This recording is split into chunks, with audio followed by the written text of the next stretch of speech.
Rhombus कर्ण मान द्वारा छेदबुद जो कोण चारिटा तैयारी 1 2 3 4 है चारिटा कोण से विषय में कहवा सर्वसम समझे से चार्टा कोण परिमाण समान आम रंबस प्रकृति विषय पढ़ते कौन से पढ़ते ना प्रत्येक कोण 90 डिग्री समकोण नुह कि रंबस कर्ण मान परस्पर को समद्विखंड कहते 90 डिग्री समकोण है कि प्रमाण करवा कौन कर प्रमाण करवा प्रथम प्रमाण करवा दी कर्ण को आम इए गोटे कर्ण आउ किए ओ जीएम कौन जीएम हूँ कौन कर्ण ये कर्ण दीटा परस्पर छेद कर अबिंदु गोटे अबिंदु छेद कर आउ त्रिभुज रंबस प्रत्येक भाग परस्पर समान एवं विपरीत भाव समांतर प्रत्येक भाव समान विपरीत भाव सब समांतर आम पढ़ीचे है बर्तमान आम कोण कथा कह आम जो कोण कथा कह को त्रिभुज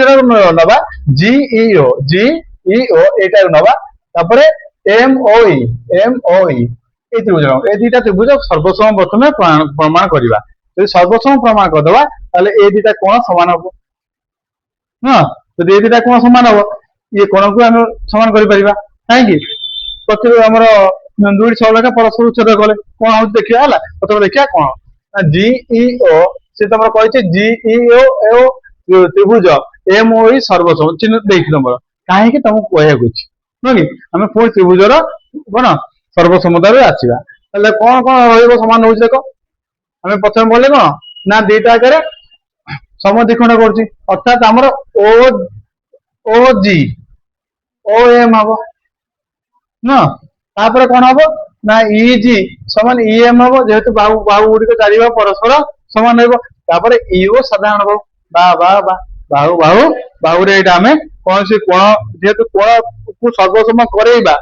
सब कोण 90 डिग्री करेबार कोण विषय आम कथबार्ता हवानी प्रमाण कला कथा हवा देख प्रथम कौन अच्छे देखी दियो इएम समान के इएम बाहु समान के जीई बाहु कहीं रंबस बाहु न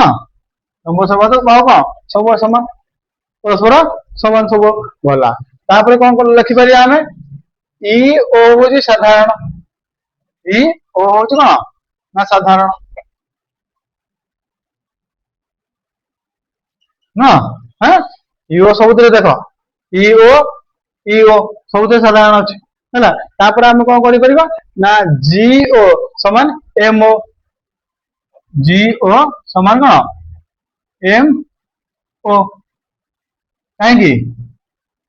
कहीं एम ओ कहीं ना आम पढ़ीचे कौन रंबस कर्णद्वय परस्पर को समद्विखंड कर सब सामांतरिक चित्र में कर्णद्वय परस्पर समद्विखंड करते तो जदि कर्णद्वय परस्पर समद्विखंड करेंगे ये कौन हम ये जो जीएम कर्ण कौन हो दी भाग हो सामान भाग ना इए कर्ण द्वारा इए कर्ण द्वारा तेणु आम कौन करा ना कर्ण मान समद्विखंड करती कर्णद्वय कौन करते ना समद्विखंड करती पढ़ी ना आसीगला अतएव त्रिभुज दुटा कौन हो सर्वसम हो न अतएव त्रिभुज जीईओ सर्वसम त्रिभुज के एम ओ ई को सूत्र बाहु बाहु बाहु हाँ बा बा बा हाँ बर्तमान जो आम त्रिभुज दुटा सर्वसम पे कर बर्तमान कोण को आसपारे जदि दुटा त्रिभुज सर्वसम हेले कोण मान कौन है सर्वसमता आम कहीपर शीर्ष कौन करे ना समद्विखंड कर दिए आम कौन कह लंब कथा कहले कौन कहले लंब लंब मान के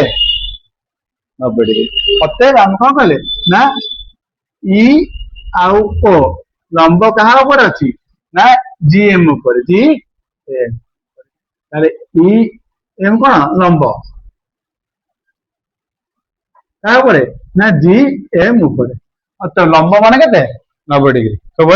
90 डिग्री आम कौन पाइले यहीटा 90 डिग्री हम ये कोणटा के हम 90 डिग्री जब यहीटा भी 90 डिग्री हम तुम बाकी सब जगह 90 डिग्री होनी देख ये है ये कोणटा के परस्पर परिपूरक सन्निहित परिपूरक गोटे शीर्ष अच्छी हो गोटे सन्निहित बाहु अच्छी କଣ ଗୋଟିଏ ଭାଗ ହଉଛି ସାଧାରଣ ଭାଗ ହଉଛି କଣ ଇଓ। ତେଣୁ ଦିଟା ତ ମିଶିକି 180 ଡିଗ୍ରୀ ହେଲେ ତାହେଲେ ଏଇଟା କେତେ ହବ 90 ଡିଗ୍ରୀ 180 ହେଣ 90 ତମେ କେତେ ହେଲା 90 ଡିଗ୍ରୀ ହେଲେ ଯଦି ଇଏ 90 ଡିଗ୍ରୀ ହେଲା ଏ କୋଣ ବି 90 ଡିଗ୍ରୀ ବିପରୀତ କୋଣ ହିସାବରେ ଦୁଇଟି ସରଳରେଖା ପରସ୍ପର ଚାରିଟି କୋଣରେ ପରସ୍ପର ଏକଟି ଗୋଟିଏ ବିନ୍ଦୁରେ ଛେଦ କଲେ ଉତ୍ପନ୍ନ ଚାରି କୋଣ ମଧ୍ୟରୁ ଯେଉଁ କୋଣ ଦୁଇଟି ସନ୍ନିହିତ ନୁହନ୍ତି ସେମାନେ କଣ ପରିପୂରକ। ତେଣୁ ଇଏ ସିନା ସନ୍ନିହିତ ଇଏ ତ ସନ୍ନିହିତ ନୁହଁ ତେଣୁ ଇଏ ତ ପରିପୂରକ ଇଏ ବି 90 ହେଇଯିବ କିନ୍ତୁ ଇଏ ନ ହବ ଇଏ ପୁଣି ପରିପୂରକ ହେଇଗଲା କିମ୍ବା ଇଏ ଯଦି ନ ହେଲା ଇଆର ପରିପୂରକ ହେଇଗଲା। ତେଣୁ ଯେକୌଣସି ପ୍ରକାର ଆମେ ପ୍ରୁଫ୍ କଲେ କଣ 90 ଡିଗ୍ରୀ ହବ କଣ ହବ ତାହେଲେ କୋଣ ମାନେ ପରସ୍ପର କେମିତି ଛେଦ କରନ୍ତି କେମିତି ଛେଦ କରିବେ 90 ଡିଗ୍ରୀ ଛେଦ କାହିଁକି ଛେଦ କରିବେ ନା ଏ ଦିଟାକ ତ୍ରିଭୁଜ ଆମେ କଣ କଲେ ପ୍ରୁଫ୍ କଲେ ଯେ ସମାନ ଅଛି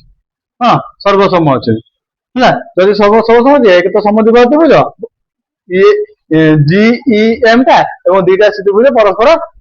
ସର୍ବସମ ତେଣୁ ଇଏ ଲମ୍ବା ଆକାରରେ ଛେଦ କରିବ ତେଣୁ ଇଏ କଣ ହବ 90 ଡିଗ୍ରୀ କଣ ପରସ୍ପର 90 ଡିଗ୍ରୀ ରହିବେ ହେଲା। ତେଣୁ ପରସ୍ପର କଣ ସମକୋଣରେ ଛେଦ ସେ କରିବେ ବୁଝିଲ। ଅତଏବ ରମ୍ବସର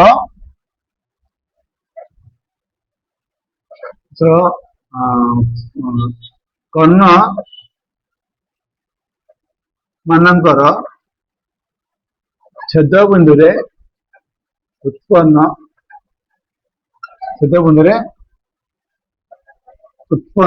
ଚାରିଟି କୋଣ କଣ ଚାରି କୋଣ କଣ হবে ନା ସମକୋଣ କଣ ନା ସମକୋଣ ବା 90 ଡିଗ୍ରୀ ହେବେ ନୁହଁ କି ବା 90 ଡିଗ୍ରୀ ହେଲା ବୁଝିପାରିଲ ତ ଆସିବ ଏତିକି ରଖ ହେଲା। ଏଇଟା ତମେ ତାପରେ ନିଜେ କର ତମେ କରିବ ମୋର କାମ ନୁହଁ ନିଜେ କର।